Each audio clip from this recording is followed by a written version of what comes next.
Assalamualaikum warahmatullahi wabarakatuh. Alhamdulillahirobbilalamin. Wassalatu wassalamu ala asrofil anbiya'i wal mursalin wa ala alihi washabihi rasulillah ajmain, amma ba'd. Yang saya hormati Ibu dosen pengampu, Ibu Ervina Arianti, SP MSI, serta rekan-rekan seperjuangan. Baiklah, di sini kami akan mempresentasikan PowerPoint kami yang berjudulkan Sifat Fisik Kimia dan Biologi Tanah Gambut. Baiklah, di sini saya sebagai moderator dan saya tidak sendirian, saya bersama 3 tim saya. Yang pertama ada Aisyah Asari, Asna Nuryani, dan Muhammad Rizal Daulay. Baiklah, di sini saya sebagai moderator dan pemateri pertama. Langsung saja saya menyampaikan materi pertama. Sifat fisik gambut.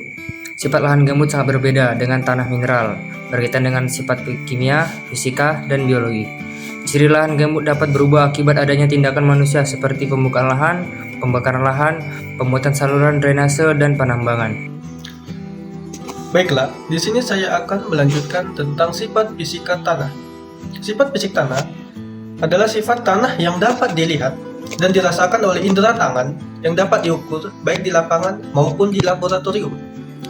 Adapun sifat-sifat fisik tanah gambut adalah warna, bulk density, porositas, reversible drying, daya tumpul, subsiden, daya hantar hidrolik, kematangan, dan juga mudah terbakar. Di sini saya akan menjelaskan dan juga memaparkan tentang materi-materi tentang sifat fisika tanah. Yang pertama ialah sifat fisika tanah yang merupakan warna tanah. Warna tanah gambut berkisar coklat kemerahan hingga coklat tua tergantung tahap dekomposisinya. Menurut Suswati et al. 2011, bahwa perbedaan warna tanah pada umumnya disebabkan oleh perbedaan kandungan bahan organik, dan semakin tinggi bahan organik, maka warna tanah akan semakin gelap. Kemudian saya akan lanjut kepada sifat fisik tanah gambut yang kedua, yaitu bulk density. Nilai bobot isi ataupun bulk density menunjukkan tingkat kepadatan tanah. Semakin tinggi nilai bobot isi, maka semakin padat suatu tanah, dan sebaliknya. Semakin rendah nilai bobot isi, maka tingkat dekomposisinya semakin lemah, atau kematangan gambutnya semakin rendah, karena masih banyak mengandung bahan organik. Bobot isi gambut yang rendah mengakibatkan gaya dukung tanah rendah, sehingga tanaman mengalami kendala dalam menjangkarkan akarnya, dan akibatnya banyak tanaman tahunan yang tumbuh, condong, dan juga tumbang. Kemudian saya akan membahas tentang porositas tanah gambut. Gambut memiliki porositas yang tinggi, sehingga mempunyai daya menyerap air yang sangat besar. Porositas tanah total gambut relatif tinggi, umumnya dalam kisaran 70-95%. Porositas total menurun dengan meningkatnya dekomposisi, dan hal tersebut sangat menentukan besarnya pengikatan air oleh tanah gambut. Selanjutnya adalah irreversible drying. Gambut mengalami pengeringan yang berlebih hingga koloid gambut menjadi rusak, dan terjadi gejala kering yang tidak kembali, irreversible drying. Kemudian, gambut berubah sifat menjadi arang sehingga tidak dapat lagi menyerap air dan unsur hara, bahkan mudah hanyut ketika ada air hujan karena bobotnya menjadi ringan. Selanjutnya adalah daya tumpuh. Daya tumpuh gambut memiliki daya tumpuh yang rendah karena mempunyai ruang pori yang besar sehingga kerapatan tanahnya rendah dan sehingga tanaman menjadi mudah roboh. Kita lanjutkan ke subsiden. Subsidensi gambut adalah penurunan permukaan lahan gambut yang terjadi dan akibat terjadinya satu atau lebih faktor pendukung berupa penurunan atau kehilangan air tanah, peningkatan dekomposisi gambut, terjadinya tekanan secara langsung di atas permukaan gambut, terjadinya kebakaran, dan ataupun emisi gas rumah kaca. Kemudian kita lanjutkan ke daya hantar hidrolik. Gambut memiliki daya hantar hidrolik secara horizontal ataupun mendatar yang cepat, sehingga memacu percepatan pencucian unsur-unsur hara ke saluran drainase.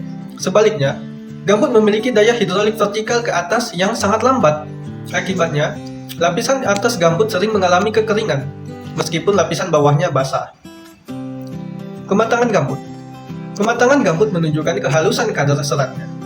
Berdasarkan kematangannya, gambut dibedakan atas fibrik, hemik, dan saprik.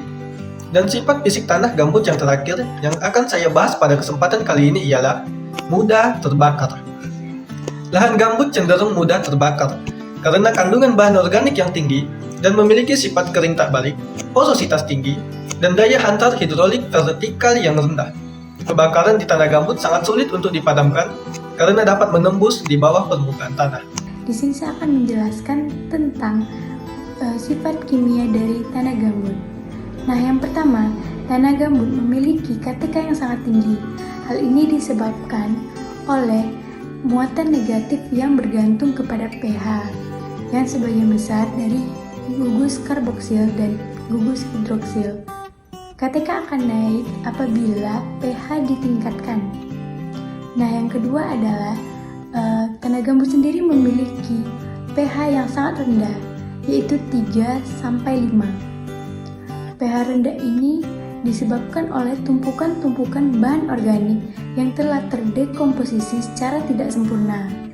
Nah, yang ketiga, ketersediaan unsur hara yang sangat rendah atau helat oleh bahan organik yang membuat unsur hara itu sedikit tersedia pada lahan gambut sendiri. Yang keempat adalah kandungan karbon yang tinggi. Kandungan karbon yang tinggi membuat kandungan N total tidak tersedia bagi tanaman. Yang kelima adalah kandungan mineral yang rendah dengan kandungan bahan organik lebih dari 90%. Yang keenam ada pirit yang tersingkap. Pirit adalah mineral tanah yang di dalamnya mengandung unsur besi dan belerang atau biasa disebut dengan sulfidik. Yang ketujuh, dipengaruhi oleh ketebalan bahan organik, sifat subsoil, dan kematangan dari tanah gambut sendiri. Selanjutnya, saya akan menjelaskan sifat biologi tanah gambut, yang mana berkaitan dengan laju dekomposisi tanah gambut itu sendiri. Nah, laju dekomposisi tanah gambut itu berjalan dengan lambat dan menghasilkan asam organik yang beracun, yaitu CH4 dan CO2. Selanjutnya, yaitu terdapat 3 mikroba di dalam tanah gambut. Yang pertama, Autostonous, yang kedua itu Zymogenik, dan yang ketiga itu transient. Ya, terasa kita telah berada di puncak ujung presentasi. Kurang dan lebihnya mohon dimaafkan. Saya akhiri. Wabillahi taufiq wal hidayah. Wassalamualaikum warahmatullahi wabarakatuh.